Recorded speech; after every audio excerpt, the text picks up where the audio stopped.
गुरु प्यारी साध संगत जी, बड़े प्यार से कहिए जी, धन निरंकार जी।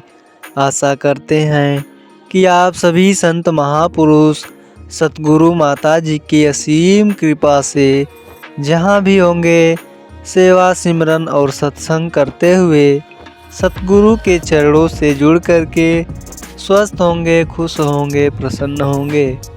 साध संगत जी, आज के टॉपिक का नाम है प्यार बढ़ाएं दीवार गिराएं। साध संगत जी, धरती पर दीवारें भी हैं जो बांटती हैं, दूरियां बढ़ाती हैं, और पुल भी हैं जो जोड़ते हैं, पास लाते हैं। सगे भाइयों में भी वाद विवाद, क्रोध विरोध बढ़ने पर रातों रात घर की आंगन में दीवारें उग आती हैं जो परिवारों को सख्ती से बांट देती है।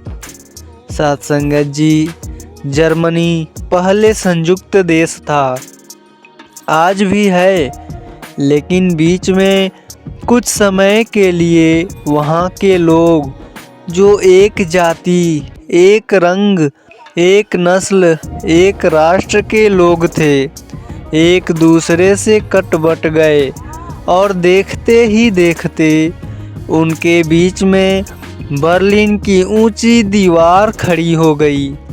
साथ संगत जी, उन्हें बांटने वाली वह दीवार वर्षों वर्षों तक ऊंची खड़ी रही और बाद में उसे ढाही जा सकी जब उनके मनों में यह एहसास जगा कि हमारे द्वारा बनाई गई यह दीवार 100% अनावश्यक है। यह हमें बांट रही है, जोड़ नहीं रही है। इसीलिए बिना विलंब किए इसे गिरा देनी चाहिए।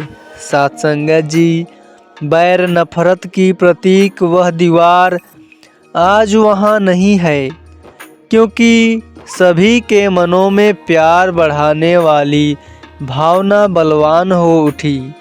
भारत में भी विभाजन से पूर्व संयुक्त पंजाब हुआ करता था, फिर आपसी बैर नफरत का भाव इतना प्रबल हो उठा कि उसे आज तक उस रूप में वापस नहीं लाया जा सका। चीन में भी कभी सीमा रेखा पर शत्रु से बचाव के लिए विशाल दीवार बना ली गई, लेकिन बदले इतिहास में दीवार के दोनों ओर अब एक ही चीन राष्ट्र है। आज चीन की दीवार किसी बड़े खिलौने की भांति पर्यटकों के आकर्षण का केंद्र बनी हुई है।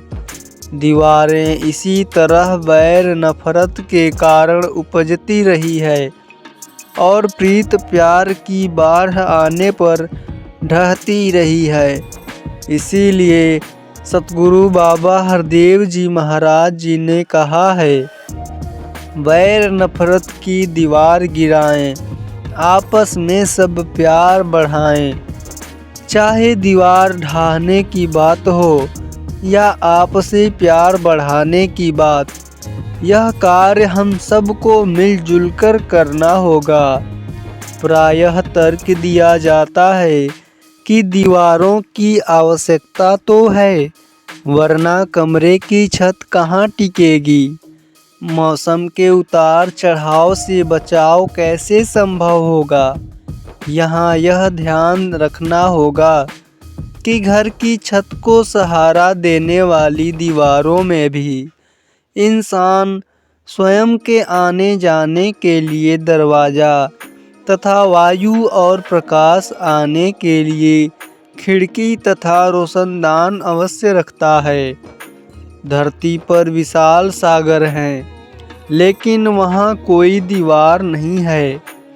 विशालकाय समुद्री मछलियाँ 7 समुंदरों में कोई भेदभाव नहीं रखती हैं और वे कहीं भी निर्बाध रूप से आती जाती हैं। खुला आसमान है, पर वहाँ पर कोई दीवार नहीं है।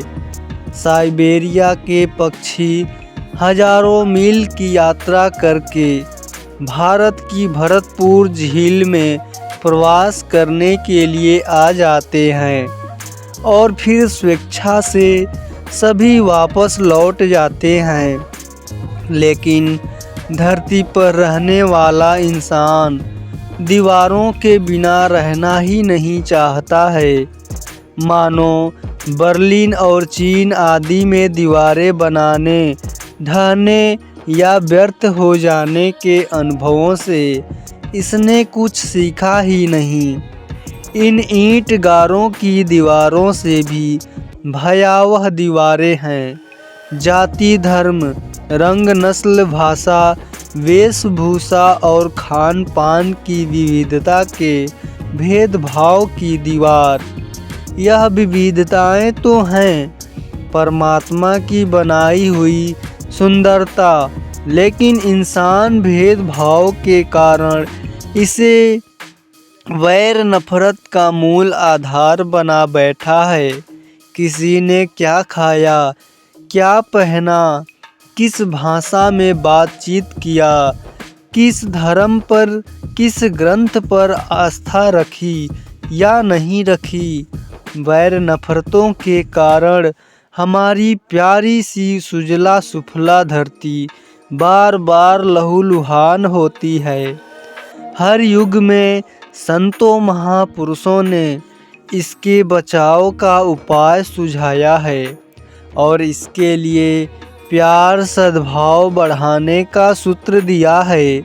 ये दुर्भावनाएं आंतरिक प्रदूषण को जन्म देती रही हैं और प्रदूषण चाहे आंतरिक हो या बाहरी हो, दोनों ही हानिकारक हैं। साथ संगत जी, नव वर्ष का स्वागत करें, दिल से शुभ कामनाओं का आदान प्रदान करें, दिल से इस संकल्प के साथ कि इस नव वर्ष के पल पल का सदुपयोग आत्म उत्थान और विश्व कल्याण के लिए करेंगे।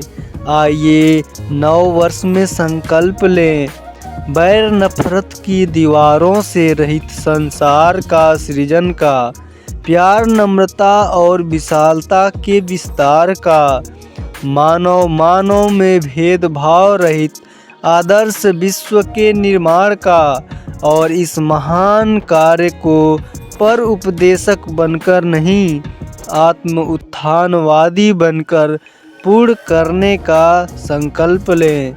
साथ संगत जी, उम्मीद करते हैं कि आज की यह टॉपिक आप सभी संतों को ज़रूर पसंद आई होगी। फिर मिलते हैं ऐसे ही अगले सुंदर टॉपिक में। साथ संगत जी, बड़े प्यार से कहिए जी, धन्य निरंकार जी।